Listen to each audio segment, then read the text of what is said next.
Hi, everyone.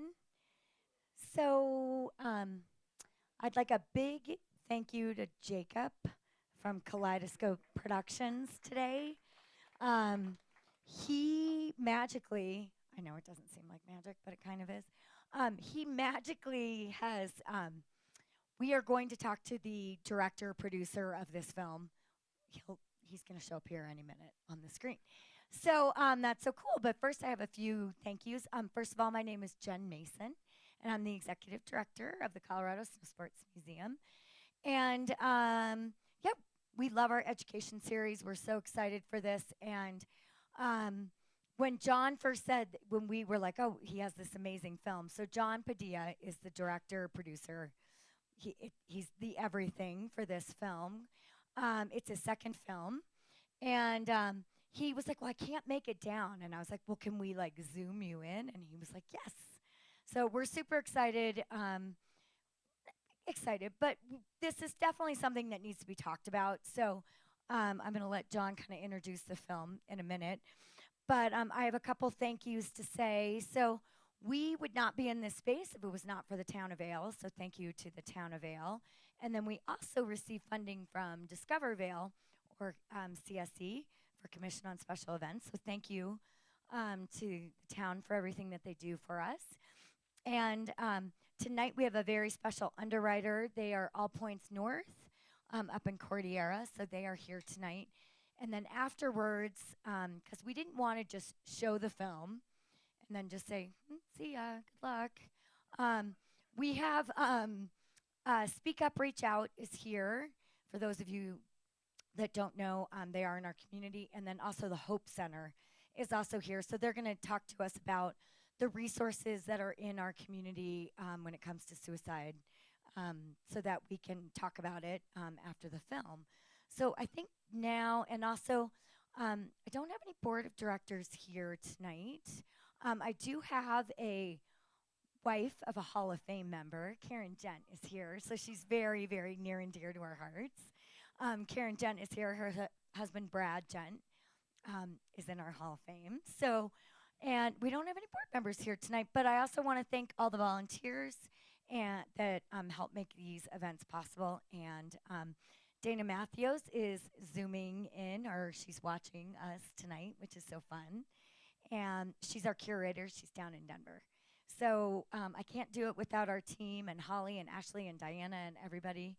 And so we have an incredible little team that works at this museum. So it's really fun. And so I think now we're going to get John in. And I'm going to have John, there, John. Hi, John. This is John Padilla. He's in Bozeman, Montana. And can he hear us? I sure can. Oh, good. This is so cool. This is great. Okay. So, John, do you want to introduce the film and kind of talk about how it came about, please? That'd be great. Yeah, absolutely. So, thank you so much to Jen and Dana for setting this up and inviting me in. I just want to start with that. My name is John, as Jen said, and I'm the director, kind of producer, marketer behind Mountain in My Mind. And the idea behind it, or how it kind of came about, was I was in the last semester of my undergraduate school studying neuroscience, and I had to do a thesis. And so I had an extensive research background going into that, and that's kind of the path I wanted to take in life. And so I surveyed 62,000 people, partnered with NAMI, the National Alliance on Mental Illness, and we found some really troubling statistics that basically that ski towns, specifically in the Western United States, experience a suicide rate that's triple the national average. I lost my brother to suicide in 2019. I've been a lifelong skier. And so I realized, like, I can't walk away from the ski community without having at least tried. So I took out a loan and got some camera gear and hired some friends to help me out and kind of learned as I went. And we made the first feature-length film, which I basically traveled all around for that one and interviewed people in their favorite spots. And then the second film, which is what you guys are going to see, we changed strategies a little bit because I went to graduate school. Mountain in My Mind grew a little bit faster than I wanted it to, or at least than I expected it to. And I realized I didn't have the business background to scale it properly. So I went back, and while we were producing the second film, I did an accelerated MBA. And basically, shout out to all my professors because they let me, instead of doing like the traditional homework stuff, I just got to apply it all to Mountain in my mind. So it was like a really hands-on learning experience that gave me the business fundamentals to make Mountain in my mind where it is today. This second film that you guys are about to watch has been seen in 55 states and countries, all over the world, from North America to Europe to New Zealand. And so I'm really fortunate and grateful that you guys get a chance to watch it today. And I hope that you're able to walk away with a learning experience and learn from the lessons that I learned and the ones that the folks that you'll hear from in the film have learned too. I also want to give a huge shout out to 10th Mountain Freeride. They're local in Vale. Maddie Marks is the head coach there. He's doing a really awesome job. We were fortunate to go out, and Maddie called me because they had just lost one of his athletes to suicide, and the kids were a mess. And so Maddie said, "Is there any way you can get here?" And we were actually planning on going out to interview a ski patroller at Monarch. And so we're like, okay, let's fly in a day early and drive up to Vale and ski with these kids. I was blown away. The talent that's coming out of Vale is amazing. Those kids are the future of free ride, and I think Maddie's doing an incredible job raising awareness. He's making sure all the coaches are professional skiers and that they're all mental health trained. So I think it's really impressive, and he's setting a good precedent. So yeah, there's some local athletes in the film there too. Great. So, yeah, John, we're so honored to be able to show this film, and also we are recording this, so that's pretty important. And then we will put it on our YouTube channel. So you are more than welcome to share this out afterwards. I do believe John he just wants the world to see this film. So, yeah, so we will send everyone that I have your emails. I'll send you the link after we get it on our YouTube channel. And it's a good way to just let it grow exponentially and organically after this. So thank you very much. And then Jacob, with his magic wand, is now going to show the film. So happy.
How do you change someone's mind?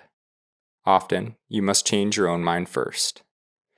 My name is John Padilla, and when I lost my only brother to suicide, Jack was just 15 years old. Still a child, although he would probably object to that statement. Losing Jack changed my mind and my entire outlook on life. The following few minutes are some of the lessons that I've learned in my 5 years since he passed. These lessons are not just ones that I have learned. They are lessons learned by many professional skiers and snowboarders from around the world who have experienced very different traumas and yet managed to come to the same very similar conclusions. My goal with this film is to encourage you to change your own mind, in a simple effort for you to have the tools to turn your tragedy into triumph, or even better, to avoid tragedy altogether.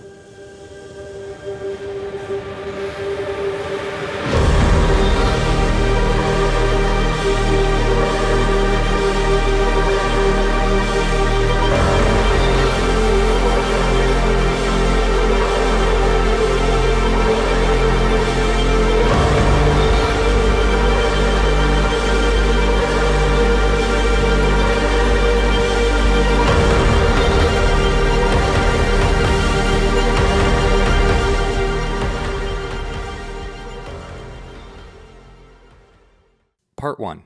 The problem.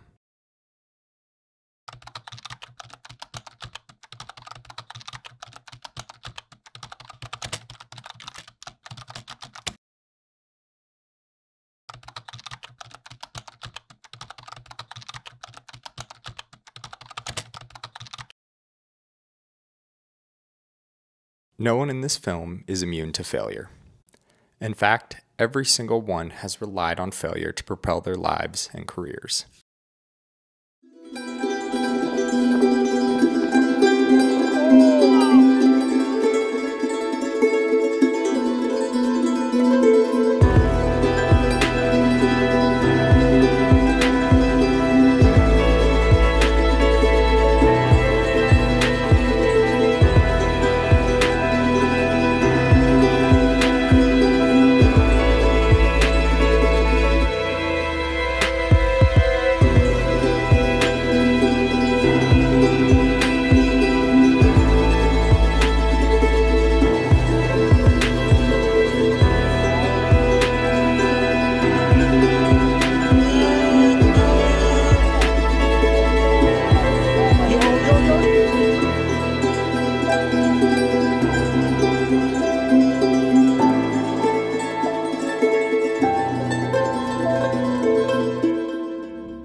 Part 2. The People and the Tragedy. Each of the following characters has experienced personal tragedy in one form or another. They have generously offered to tell their stories in hopes that they can inspire you to tell yours. What's up? I'm Benny Harrington. I'm 21 years old from Wanaka, New Zealand. Skiing in the Olympics for me was a pretty wild experience. It was something that I definitely had my mindset on for the past 4 years or something. To get there and represent my family and my country was really awesome, and unfortunately couldn't do what I wanted to do there.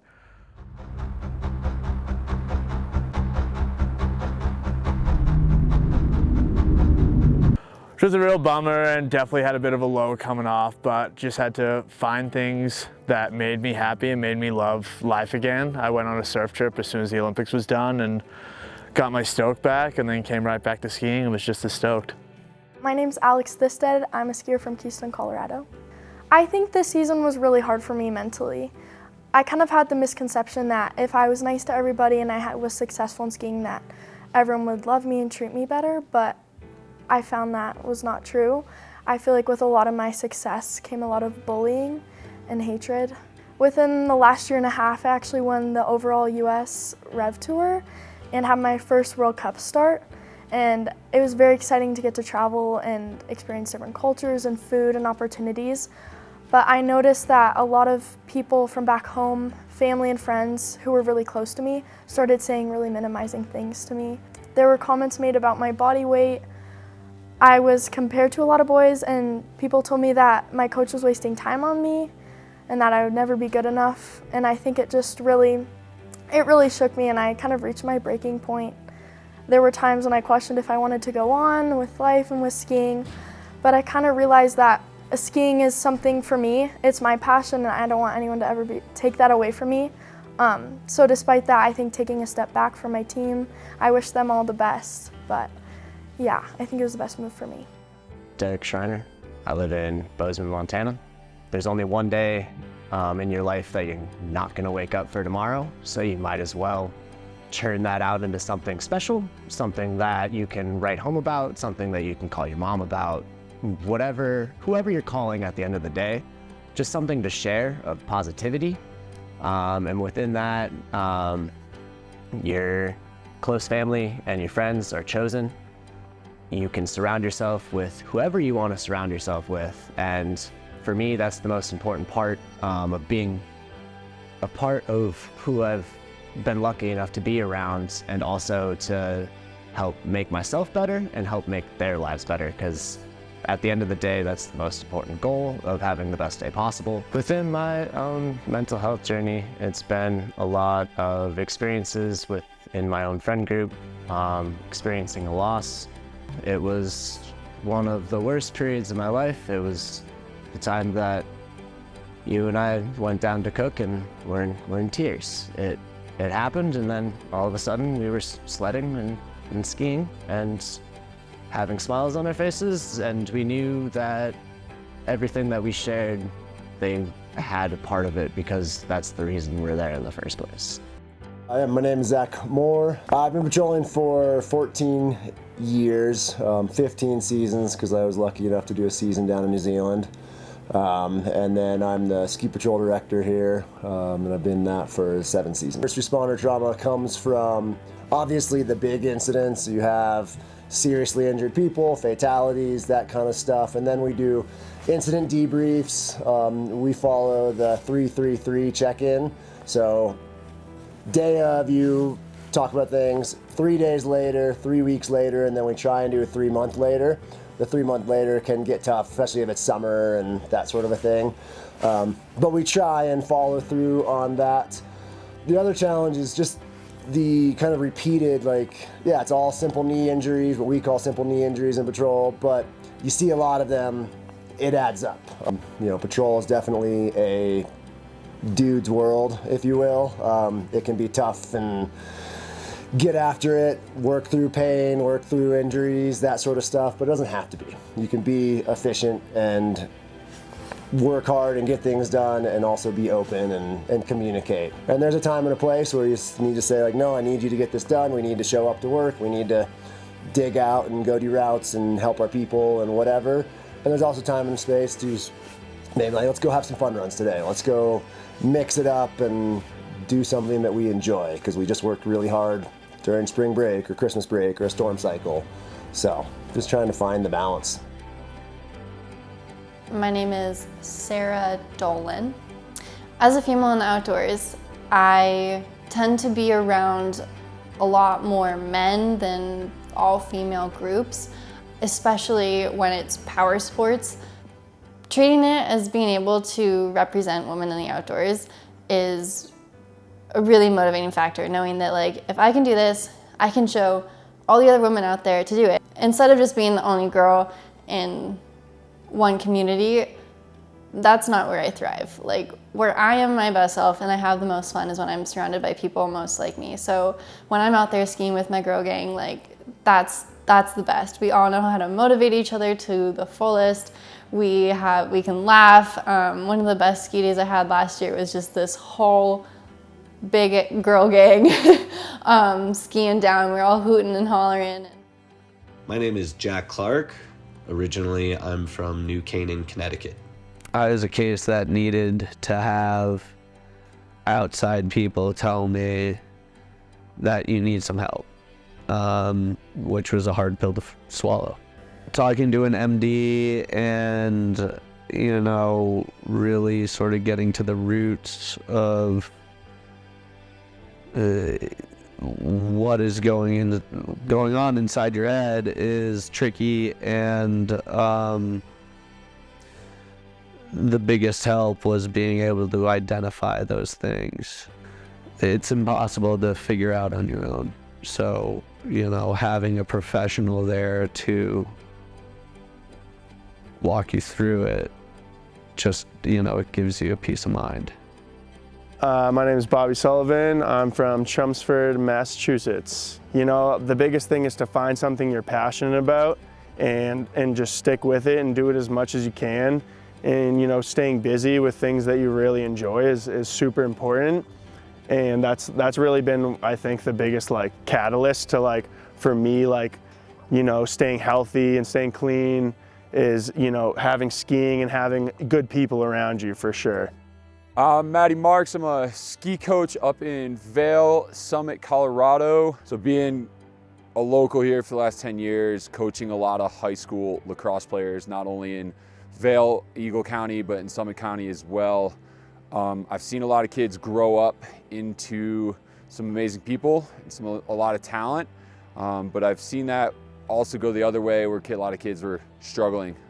So kind of got to a point with 10th Mountain Lacrosse where we've decided that we need to do something more for these kids.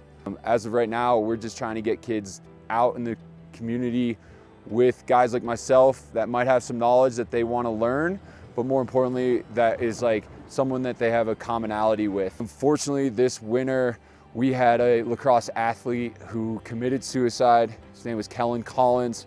We love him, we miss him, But that day was about honoring him and going out and just being ourselves and shredding with our friends.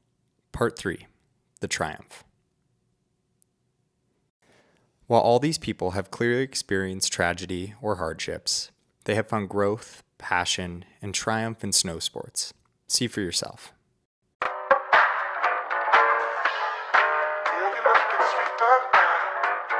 Girl, that outfit is cold. I can't find at the stove. Yeah, you shy, but you bold. Too much drive, watch the road. Too much pride, let it go. I threw mine on the floor. Too many eyes on your glow. I went blind on your glow. All this mine on the dough. I got mine on the low. They was hating on your track. You ain't even got them back. Not in a half pipe no more. Aquapana in my cup. You can keep it 7-Up. All materials original. I must be a dope individual for me to pull up in the truck. Pop the trunk, get bucked. Every record going down. Every price going up. If you listen to the sound, you will see it's really up. Come and link with a real one. Let me take a second, let me feel one. It be only me when I'm walking out. I don't care what you're talking about. Only me when I'm walking out. I don't care what you're talking about. Only me when I'm walking out. I don't care what you're talking about. What you talking about? What you talking about? Girl, that turn up was real. That was something I could feel. I just really wanna heal. Please, please take the wheel. Please, please get some chill. All these drinks on the bill. I wouldn't mind if we still kept our eyes on the deal. All these haters in your grill. Everybody play the field. They was hating on your track. You ain't even got them back. Aquapana in my cup. You can keep it 7-Up. All materials original. I must be a dope individual for me to pull up in the truck. Pop the trunk, get bucked. Every record going down. Every price going up. If you listen to the sound, you will see it's really up. Come and link with a real one. Let me take a second, let me feel one. It be only me when I'm walking out. I don't care what you're talking about. Only me when I'm walking out. I don't care what you're talking about. Only me when I'm walking out. I don't care what you're talking about. What you talking about? What you talking about? Yeah, you look your sweet time.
God, that was deep. You were even deeper than the right one. Did she go bigger than me? Yeah. 1, 2, 3, 4, 1.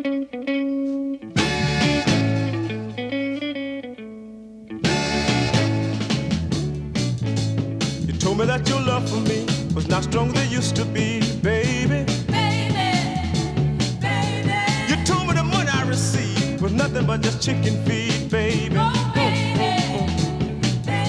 But you're all the world to me and to my heart. You hold the key, don't talk like that. Don't talk like that. Don't talk like that. Don't talk like that. You told me that I was cool, but my money wouldn't buy dog food, baby.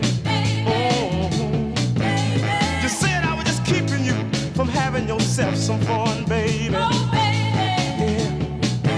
But you all the world to me and to my heart. You hold the key, don't talk like that.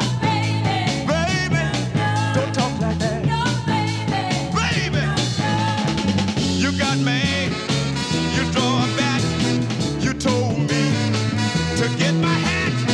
The door knob hit me right in the back. Told me to leave it and don't come back, don't talk like that. Pretty baby, don't talk like that. Yo!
That was sick, dude.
Emotions grow intrusive, stop that. In my bag and they feelings usually. You see the balance if you knew he been a maverick before it had me in a two-seat with my homies. Still a visionary, dealing movies, so only those who would get the picture choose me. Face earth shattering, got the plans to make the coast break. Keep acting like you can stop me with a closed gate. Keep acting like how I kill it ain't a cold case. High above the law, defy the odds. Why the rules bend your set defenses? Try me if you wanna. We gon' move against the waves and blow you out the water. Cutting up the ties, calling that divide and conquer. I'm one of a kind, but the skies is a baller. Oh yeah. Is it your birthday? Yes. Happy birthday. How'd you know? I don't know, I just guessed.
Part 4. The Lessons We Learned. As promised, here are the lessons we learned on our journeys from tragedy to triumph. If you walk away with anything, let it be the words of these people. Stop worrying about what everyone else thinks right now. Just focus on yourself and let your skiing do the talking. Big love to the mountain in my mind. Thanks, John. Thanks, Sean. Thank you, John. So one of the things I would say that saved my life through this whole process was little gestures from people like Benny Harrington reaching out to me and just saying like, how are you doing? Like, I love you, I'm here for you. Just knowing that I was seen and people cared, I think that really made so much of a difference. So my advice would be for just to be kind to people. Whether it's in your sport or just in life, just check in on people you love, tell them you love them, and make sure that you let them know that you're there for them. Do what you love because you love it, and don't let anyone take that away from you. It'll definitely be hard at times, but just rely on the people around you who love you and your support system, and just do what you love. Yeah, so the most inspiring piece of advice that I've had within passing or trying to come to those self-actualization moments is to not necessarily be selfish, but pursue what makes you happy and disregard the outside influences and just do it. Like there's truly no one watching. You can pick up something out of the blue, and if it sparks a fire, by all means, like, what's holding you back from that? So as far as Mountain in My Mind goes, it's been nothing short of incredible to be around these individuals to help ensure their success within their own passions, which for all of us happens to be skiing and snowboarding. It's creating stoke, manufacturing stoke, being part of what's happening around you and appreciating it in the moment. I think be open. There's more and more resources available, especially in the Resiliency Responder Alliance is the program that Laura McGladrey created that we utilize. It's hard, it takes a lot of work. I still struggle with it all the time. But being open and creating safe places. Another lesson I've learned in my mental health journey is to find the right people that make you the happiest. Sometimes the people that you least expect, maybe it's someone who's been your rival for years, or maybe it's someone that you've just never grown close enough, or maybe it is someone that you've always been close to. But making the most out of every single person and friendship in your life, you can grow so much that way because you learn so much more from those people. So there's the wider a variety of people you have in your life, the more you're going to benefit from that. And so as a female in the outdoors, when there is less people or less girls compared to guys, definitely find the people that make you the happiest and will make you the grow. The biggest thing I learned was people are going to say and think what they want, no matter what, you know. like if you're like me and you go through a manic episode and you know you don't really have too much recollection of the things you do or say, people looking in will, you know, who are ignorant to your actual situation will make their assumptions, and you just can't dignify them with a response. It's not worth your time. It's not worth, you know, like they don't truly care. So the biggest thing I learned was there's no point on dwelling on it. The only thing that matters is how you're feeling about yourself and what's going on inside your own head, and not the opinions of others. The amount of knowledge that goes into all these backcountry trips it's just really mind-blowing, you know. I took a lot of spills. It was eye-opening, and it was super humbling too, and just really showed me how much I have to learn, you know, because like, I mean, I'm so comfortable in the park, and I felt more comfortable in the air when I was hitting the jump than I felt the whole time on my feet, like trying to ski lines, you know. It's about knowing, you know, knowing the risks and doing it safely and still taking those risks, you know, but doing it in the safest way possible. It's just incredible. You guys are seriously showed me such a good time, and yeah, it was keeping me safe out there. You know, I really appreciate it. Reach out if you're struggling. Reach out if you want to do something. Reach out and find the people that are like-minded and create your own core group. That provides a resilience factor in life where you have the people to lean on. If you can find them, keep them close. If you can't, join up. Put yourself out there. Go meet new people. There are people that are like you that have the same interests and want to see you succeed. Getting up on the mountain with friends to just enjoy myself. So finding that love and joy of just being on the mountain helped me overcome a lot of obstacles along the way. If it's loss in personal life, you know, girlfriends, boyfriends, you know, bad habits, you know, substance abuse things, those all can get sort of overcome if you have a process that helps you clear that mind. And if you have clarity in your life and can set positive goals and work towards those things, that at the end of the day will help you overcome whatever loss along the way. If you don't have that clarity, it's still okay to just be open and present. And being able to release whatever negativity you have will then hopefully allow you to push forward into whatever else you need to go to. No matter what you or someone you love is going through, you are not alone. Remember that every feeling you have actually has a physical mechanism inside your brain, and that you are not just making it up. Do not be ashamed to admit that you don't feel okay. You never know who is just waiting to help you.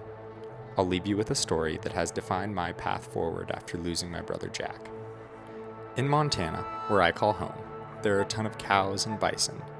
More of them than there are people, actually. Montana is also a quiet, cold, and stormy place in the winters. But most cattle and all bison must stay outside and weather these snowstorms. The two animals, however, have very different strategies for surviving in weather that can sometimes dip below -40 degrees and produce feet of snow. When a storm approaches, cows will always try to run away from the storm. Bison, on the other hand, will run directly into the storm. By running into it, bison actually reduce the amount of time that they spend in the worst of the elements. Be like the bison. Face your tragedies and traumas head on. Your suffering will be over much quicker, and you will see and feel the triumphs of the sunlight and clear skies far sooner. With love, John.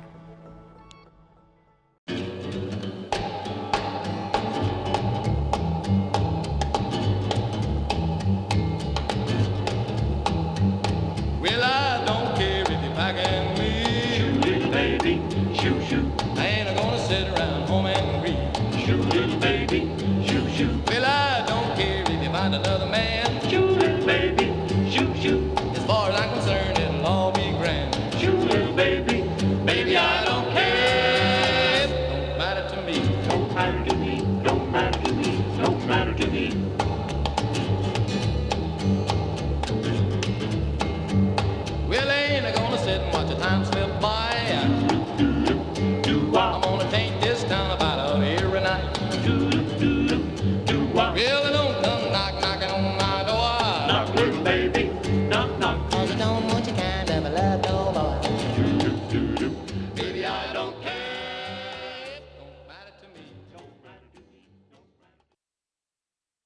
Hi, John. Hey, you guys. Oh, good. Okay. So, I thought what we do right now is grab the Hope Center and SpeakUp, ReachOut, and just kind of let them know what our resources are locally. And then also, I wanted to see, I guess we can take a few questions right now from the audience while those guys get themselves situated. Does anybody have a question? Like, yeah, up here, please. Yes. So let's first take a couple questions for John since he's here, and then I want him to hear what our resources are locally. So does anybody have a specific question for John that he'd like to ask about the film or anything? It can be non-film related too. I'm an Non-film open related. book. The biggest thing that I thought that was so cool was that it's okay. Oh, good. It's okay to not be okay. Hold on. John, you didn't, in the film, it's not the venue for it, but your neuroscience background and probably the insights that gives you into this type of behavior and how to prevent it. Is there anything that's simple that you can share with us that you've learned, like some standout, just things that kind of you were thrown at, like you didn't, kind of blew you away? Yeah, there's actually a couple things neuroscience related. And it's actually, so we're making a third film. And that was something that was kind of a goal for the third film, was to get a little deeper into the neuroscience of it, because I don't think a lot of people outside of, folks that would show up to one of our shows really have the general knowledge of what mental illness looks like in the brain. And one of the big things that I love to tell people when I get lots of questions like that. It's like, so what's something I can do right now, that is going to hack my brain? One of the biggest things you can do is smile. It's amazing. Smiling releases serotonin in your brain and dopamine. Dopamine kind of controls your reward pathway. So anytime you do something good or it feels good, your brain kicks back and says, do that again. Kind of positive reinforces it. Serotonin works a little bit differently. And it's actually kind of odd. Serotonin has to sit on your receptors inside your neurons for a long time. And what happens in the brains of folks that, like myself, that have depression is, and if I'm not taking something that will stop that serotonin getting pulled off those receptors, it's almost like the brains of people with depression are hyperactive. And that's almost against the status quo for what we think about with depression. That we think this slow, Igor from whatever that show was, like that's what you think of. It's not always that. And I think one of the other big facts that comes out of that and how that kind of shows itself in real life is, my brother was the person that you would least expect. Super happy, super, super popular, good looking, like had all the friends around him, the last one that you'd expect. And I think it's kind of the hardest part about this is we have to look out for those folks just as much as we do for the folks that we see that are actively struggling. And that's something that I struggle with in my own life. When my friends are at their highest highs, it's really hard to ask them a question that's blunt like that. Another thing that people ask me a lot is like, how do you approach somebody that to try and intervene? And it's a short answer. Ask them if they've thought about suicide, if they have made a plan. Those few words, in my experience, 99% of suicide attempts are just waiting for somebody to ask. So don't be afraid to ask. And it's going to be an awkward and a tough conversation, but take it from me, you'd much rather have the conversation than go down the route that I'm on. Okay, good. So we're going to introduce, what's your first name again? Lydia. This is Lydia from the Hope Center. I didn't even know about the Hope Center until Barry mentioned one night. He said the Hope Center, and I Googled it, and I was like, oh, this is amazing. So, Lydia, do you want to explain and tell us, like, what? Yep. So the Hope Center is kind of split up into two different pieces. One of them being a school side. We have school therapists in most of, if not nearly all the schools in the county. And then we also have a crisis side. I've been part of the crisis team for a little over 2 years now. serving all of Eagle County. So we stretch from Vail all the way to Dot Cerro. What that encompasses is we are a 24/7 service. We have 2 clinicians on call at all times.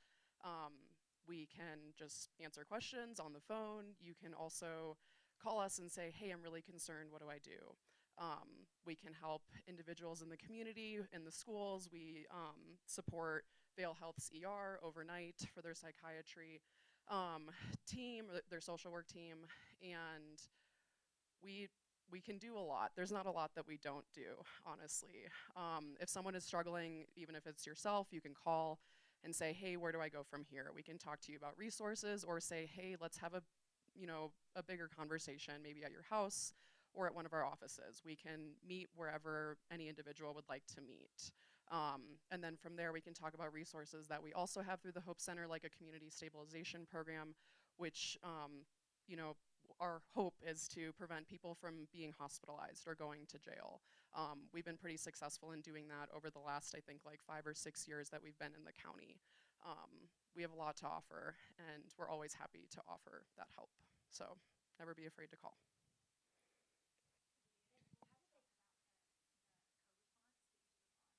Yeah, so if you ever call 911 and you're experiencing mental health crisis or you're worried about someone, we respond with law enforcement, we respond with paramedics, and we respond with community paramedics. It's a pretty cool thing that we offer. We do it very well, I like to say. I'm very proud of our team and what we've accomplished in the community. We provide grief support as well. We provide that for Vail Resorts, any community tragedy or anything. Please feel free to reach out. Like I said, we're always happy to help. We wish we didn't have jobs, but we're happy to be here. We also have materials over there. Yeah, absolutely. So you can Google Your Hope Center. There's an Aspen Hope Center as well. We are Your Hope Center. You can Google that, and then we have cards over there that you can take with you that have our phone number. 988 doesn't necessarily go to us if you were to call them. It would most likely go to the Colorado Crisis Line if you have a 970 or 719 area code. It's area code dependent. So you can give us a shout. Like I said, we're 24/7. Any time of day or night, we are always available.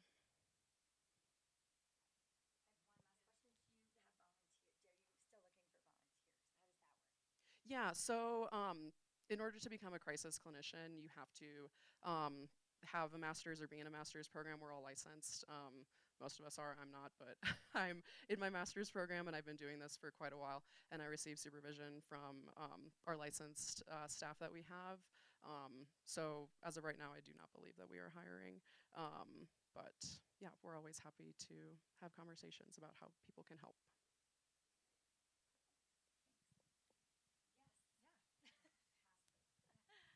Hi, everyone. My name is Leslie Robertson, and I'm with SpeakUp, ReachOut. We work closely with Your Hope Center primarily as a resource because we are not a crisis entity. We are education. We go into organizations, businesses, we go into the schools, 5th grade through 12th grade in Eagle County, and we teach people how to recognize the signs of suicide. What are the warning signs? What are the risk factors? If you're noticing that someone is struggling, you do exactly what John said. Ask them if they're thinking about suicide. That is one of the best things you can do. You are bringing that problem out to the open. You are making that person feel less alone. You are giving that person someone who cares because you're asking that question. You're telling that person you care about what happens to them. And you're able to start having the conversation about help seeking and reaching out for resources. So truly, really hard thing to do, but it's one of the best things you can do if you think someone is thinking about suicide. So we go in and we teach all these things. We talk about resources, and particularly when we go into the schools, we are with a Your Hope Center counselor. So when we do our presentations, we have surveys at the end of each presentation in a school setting that basically asks, do you have a trusted adult? Because we talk about that a lot. Are you concerned about someone that you know, and would you like to talk to someone after this session, or are you concerned about yourself? And so that's where our partnership with Your Hope Center is super helpful because we have that clinical help right there that can help talk to those kids, help the school counselors talk to those kids. So awesome resource. Also awesome resource If you're worried about having the conversation with someone and you don't know what to do and you can't remember how to ask someone if they're thinking of suicide, what else you can say, because it can be really awkward. If you don't know what to do, call your Hope Center and say, I'm worried about my parent, my son, my daughter, my coworker. What should I do? You can even call with that person. If you have that person with you and you're saying, hey, I'm worried about you, I'm not sure what to do, let's call your Hope Center together. I'll dial, we'll put them on speaker, we can talk about next steps. Like, such an amazing resource. So I kind of covered a lot of what we do in talking about our partnership. A lot of the training, we also, on the flip side, if there's a suicide loss in the community, we help with what we call postvention. And it's really that suicide loss support, that grief support. We can do that community-wide, we can do that individually with people, but really that support system kind of on the other side. So I kind of think we sandwich the crisis part of suicide or suicide prevention. What I brought up here with me, let's see if I can do this with a microphone. Sure. If you take anything away today, grab one of these cards. This has your Hope Center's number on it, Colorado Crisis Services number. It's also got Vail Health Behavioral Health, which is a great kind of clearinghouse for all kinds of behavioral health resources in our community. And you can get 6 free therapy sessions through their program, Olivia's Fund. So if finances are a barrier to clinical care, awesome program. They have never turned anyone down. We also have resources on our website it's called Learn to Cope, kind of skills for resilience, skills for talking to your teenagers, talking to your kids. It also has like some specific suggestions for if you're management in a business or your leadership, like how can you really create safe spaces or make talking about mental health more common in your place of business. Because the more we can talk about these things, the more we reduce stigmas and really encourage help seeking and things like that. So you can find those on our website. We also offer peer support programs, both groups and individual. They are free of charge. So sometimes clinical care therapy might not resonate with someone, but talking to a peer might feel more comfortable. So that's a great option for someone who maybe is dipping their toe, so to speak, in the waters of behavioral health support. And, I have Olivia's Fund card. These are all over here on the table, so feel free to grab anything. I think just the most important thing is talking about suicide. Like, we've got to talk about mental health. We've got to talk about suicide. I think if you're in a position like a lot of the people in this film to share your stories of your struggles, like I struggle with anxiety, so I've kind of been through what's worked for me. I talk about that a lot in the schools because mental illness is not uncommon. 1 in 4 adults will struggle with a mental illness in their lifetime. If you've lost someone to suicide, talk about it. I've lost 2 people I know to suicide. So I've been in that situation. I know what that feels like. If you're in a position and like in your journey of recovery, if you happen to deal with those things, talking about it and sharing your story like they're doing in the film opens up the conversation with everyone. And it really gives people the opportunity to say, you know what? Me too. Like, that's happened to me. And how did you handle this? And all of a sudden, connection is happening, which is so important. We're learning more and more about how that is so important, social connection. And you're also making that person feel less alone, like they could potentially reach out for help. It's what we got to do. And sometimes it can be really hard. But there's resources in your valley. We all work together to really try to make it easier and educate people so that hopefully we can really reduce instances of suicide and help people just, if they're struggling with mental illness, get better, because a lot of times they will. I talked a lot. No, that's why we asked you to be here. So, and I also want to thank All Points North for being here and supporting us tonight, so we could record this and put it on the on our YouTube channel. And do we still have John? Oh, good. I just had a question. Does anybody have a question before I ask another question of John? Why? Oh, good. Here, I'm gonna. Maybe your question's the same. Thank you for the film, John. Curious if I've read a lot online and different theories, but if just with what's gone on in the ski towns and this triple the rate, like theories behind that, thoughts behind that.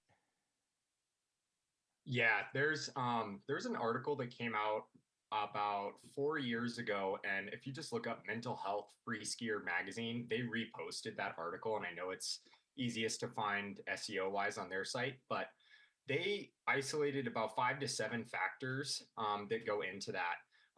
One is stigma, which I think we've covered. You guys understand that. The other one is access to healthcare, which I think is improving, and finding resources, things like Olivia's Fund that make it more possible for everybody to access healthcare. And then there's a couple other more niche, I guess you could say, that one of which is what's called the Paradise Paradox. A lot of folks in resort towns, you expect your employees to put a smile on their face, because when people come into Vail, they're going to spend more than the lift operator makes in a month. They're going to spend that in a day on their family. So your job is customer satisfaction at the base level. Put a smile on your face. The ski patroller in the film alluded to that when he called it a dude's world, and he didn't mean like a man's world. He means more like a dude ranch. Pull yourself up by your bootstraps and figure it out. And that's a really, really common perception. And then when people come in, they're like, this guy lives in Vail, like he's got to live the life. And that's not always the reality of the situation. And then there's another really interesting aspect to it is actually altitude plays a pretty significant role. And that gets more into the neuroscience side of things. And there hasn't been a ton of follow-up research on that. I think because in clinical studies, it's really difficult to emulate that without hurting human subjects. So altitude plays a role, stigma plays a role, the Paradise Paradox plays a role, access to care plays a role. So it's super, super multifaceted in terms of an issue. And it also depends on your family upbringing. Was it a conversation that you had in your house? For most people, even in my generation, my parents, I feel like are a kind of an odd example, because we talked about our mental health in our house. Unfortunately, Jack was not honest about it. And that's something that, you can't always change in a relationship. And I'm not even sure how you approach that or make that easier. But there's a lot of facets to it. So thanks for asking that question. Yeah, thanks, John. You covered so many different reasons. I'm thinking just to add a few, like there's environmental factors. Cost of housing is super high here. It's hard to find. Some people work 2 and 3 jobs to try to afford to be here. Don't have health care, or not health care, health insurance, which luckily we've got Olivia's Fund, which helps with that, and your Hope Center, which is free, which can really help with that. But someone that needs long-term care might really struggle to pay for that. Like John said, very independent minded, like the pull yourself up by your bootstraps. Like I can't ask for help. And that's kind of one of those Western beliefs, cultural things as well. In the Western states, everyone's very, especially the men, very stoic, like I need to fix this, I need to take care of this myself. And another thing we find in Western states, which I think the top 10 states with the top 10 highest rates of suicide are primarily in the West, access to firearms. We have a very big gun culture. That's not to say that like this has nothing to do with the Second Amendment, but access to lethal means, whether it's firearms, which we see a lot here, or pills or whatever else it may be, if you have easy access and you're having a bad day, that can mean that you're just making it that much easier. So yeah, those are just a couple more reasons to add. Yeah, I'm here as a guest. I had no idea what it was going to be about. And I happen to be coaching a skier from Bozeman on this issue. And it's tremendous synchronicity that I'm here. I can't tell you anything about him other than he's a great skier. And because we have an agreement of integrity between each other, not to reveal anything, in that way we develop a trust to handle what he's going through. So I'm in about the third month, and I've looked at 2 world-class clinics right in Bozeman. I can't remember the names of them. I'm a senior. I have some timers, but they're 2 world-class facilities. I went through about 12 therapists, psychiatrists and psychologists. And so I'm just wondering if you would comment on those clinics. Do you even know of them? I mean, they're top 40 and young in type approach therapists. Yeah, Bozeman, and it's interesting that was up in Bozeman. Bozeman, prior to 4 years ago, had 7 mental health beds in the whole state, and they were all in Bozeman. That was a massive failure, and so there was a couple large companies that decided to headquarter out of Bozeman because we have a huge Montana second in the country for the suicide rate. And one of those is Charlie Health, who is online, and they are a really large organization that provides online healthcare, which in the area, I live just outside of Bozeman. It's rural. It takes me 30 minutes to get to the grocery store, and there isn't a hospital nearby. So that was really big for us. The other one I'm not super familiar with. If I had to guess, it's probably Billings Health, or a derivative of one of their outpatient units. Those units are really, really impactful here, and they've honestly changed the Gallatin Valley and in the state of Montana, especially for our youngsters here. This county has been through it, as has Vail and Eagle County. So yeah, do you know specifically what organizations those are? I do know them, but I don't remember the names of them, honestly.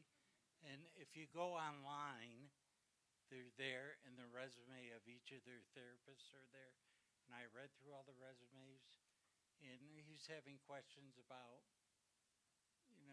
gender. What gender should I approach? I know a little of his history now, and I think he's out of immediate trouble, but I wouldn't trust myself to determine that.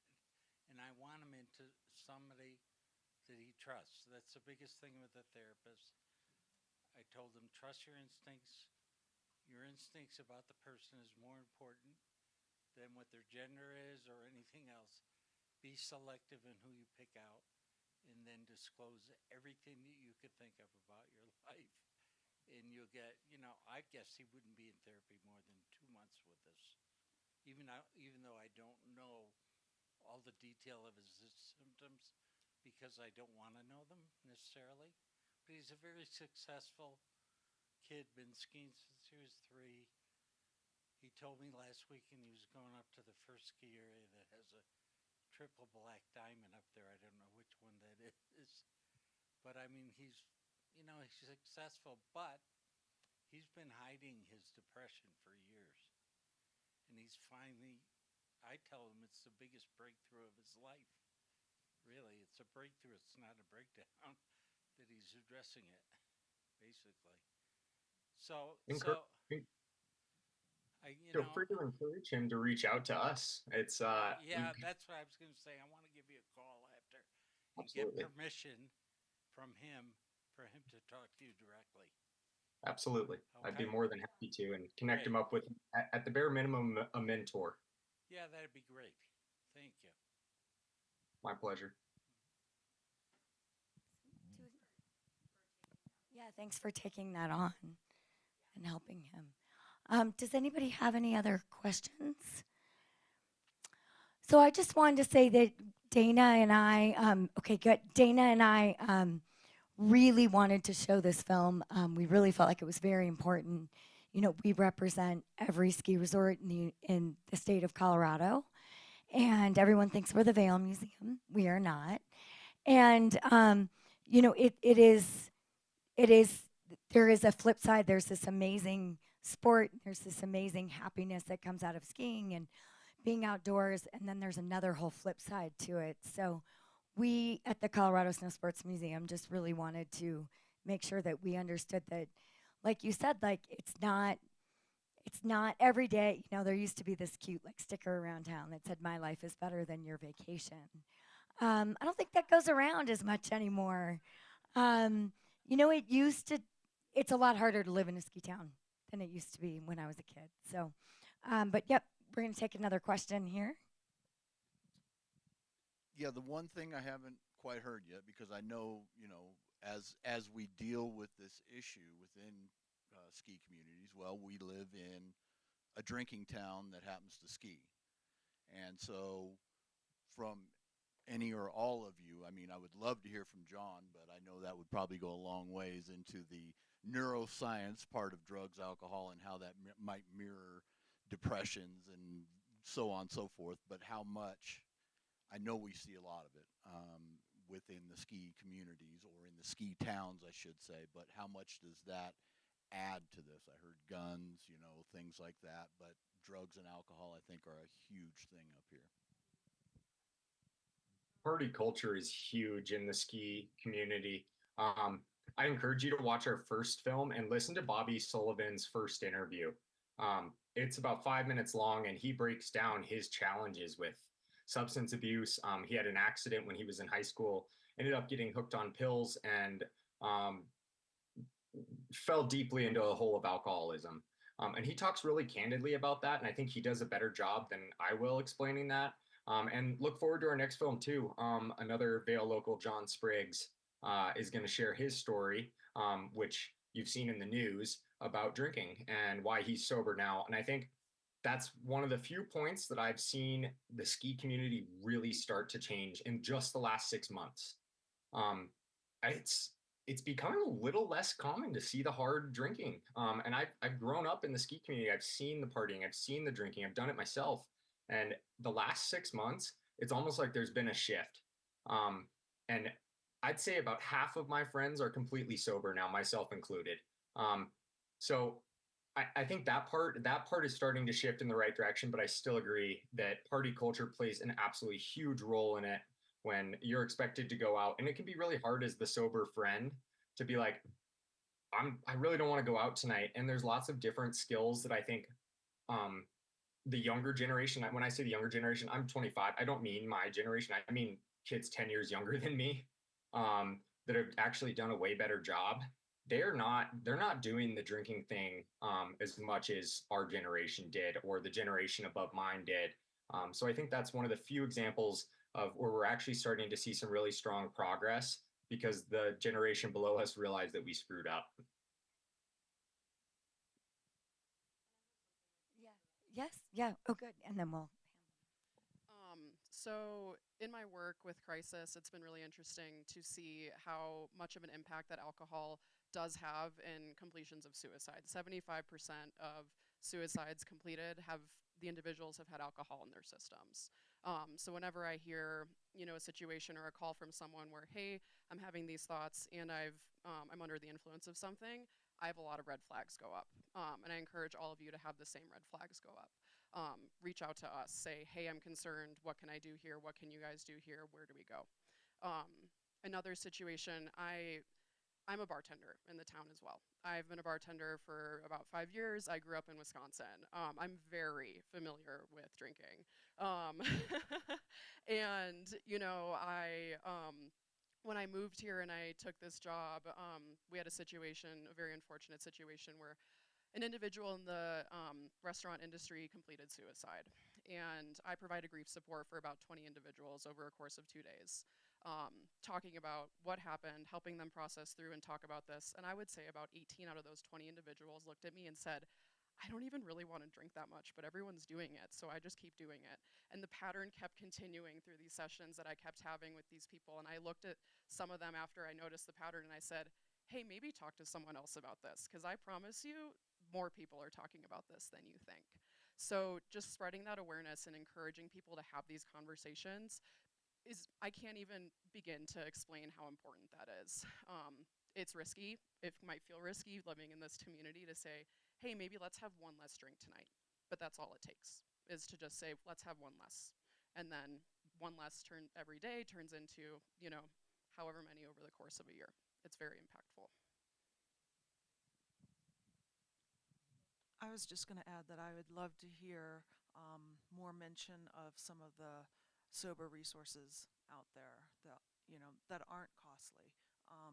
Any of the 12-step programs or Reconnected is out there. So if you guys could bring those, I mean, tonight they're doing a mocktail and canvas event.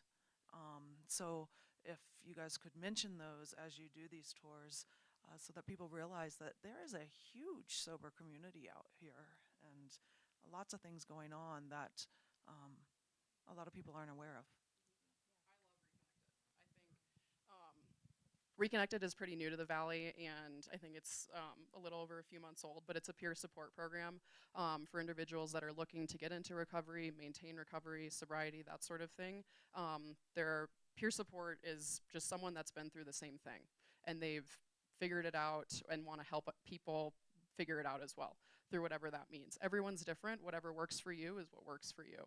And so peer support is such a beautiful thing, and Reconnected offers that, and they offer, group outings like this, where they can, they have sober rides in Eagle. I know through Seagull Cycles, like there absolutely is this amazing and beautiful sober community that's in this area that isn't just the 12-step program. Reconnected.org, you can search that, and there's a bunch of information there. You can reach out to Hope Center to get some more information from us. We can submit referrals for that program. It's very, very cool. So, yeah. All right, last question, and then we'll, yep, here you go, Diana. Really, a lot of people are depressed and self-medicating with alcohol or drugs. And, I think that awareness needs. Yeah, and I think that this amazing Reconnect is a good resource. And I always find it funny, like skiing is kind of an early morning sport. Don't you feel better when you don't drink the next day? But that's my jam. But yeah, but I agree. And I do think every day there's more and more things to do in our valley that aren't going to a bar. With Alpine, there's just a few things off the top of my head. But yeah, Alpine Arts Center, there's all sorts of fun, different things to do in our community that come to the museum that have nothing to do with drinking. So yeah, no, and I do think it's getting more and more, but it was back in the day, there was literally nothing to do but to go out into the bars. And as we become more and more of a community, there's more and more things to do that are less drinking. Again, we just really felt like this was a really important film. Thank you, John, for making all these films. We will show the third one when it comes out. And we recorded this, and so you can send it out to your friends and family. And John would love that. We would love that. And again, we're here as a resource. We're here for anything. We will have all those materials. We'll keep them here. And and I just think the biggest takeaway is just say to your friend, "Are you okay?" And and they might say no. And that's I think that was my biggest takeaway tonight is just ask, and reach out to people, send a text. The young lady in the film said it best. That just those texts and getting that reinforcement really got her through the next day. So, well, thank you, everyone. Thank you, Jacob. Thank you, John. Thank you to Dana. Dana Matthews, our curator, was the one that brought this film to our attention. So I'm so glad we were able to do it. So thank you, John. And I'm so glad that we thought to Zoom you in. I don't know why we didn't think of that earlier. So thank you guys so much. And thank you everyone for coming. Thank you, John. Thank you for making this film.